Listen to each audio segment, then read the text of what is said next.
Hope you guys are doing well. Welcome back. So in this video I'm going to show you that how you can use the speed option and how you can increase or decrease the speed in Inshot app. So let's start.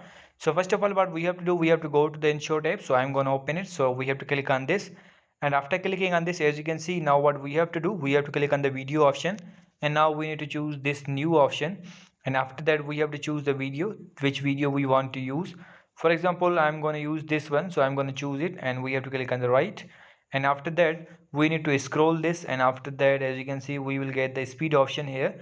And after clicking on the speed option, as you can see, now we have to define that how now we have defined that which speed we want. For example, I want to increase this on the 2x. As you can see, now it's on 2x.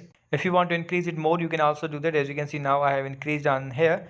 As you can see, the total duration is also mentioned here, 1.4, and now this will be the duration of the video. And if you increase this, as you can see, on the 2x, the video duration will be 32 seconds, and the original duration of the video is 1 minute and 4 seconds, and 1 nanosecond is also provided. In the curve section, if you want to increase the speed into curves, you can also do that. And after doing these all things, you have to hit the right, and the video will be adjusted. So in this way you can increase the speed of your video or decrease the speed of your video in Inshot app. I hope you guys understand this video. So see you guys in the next video.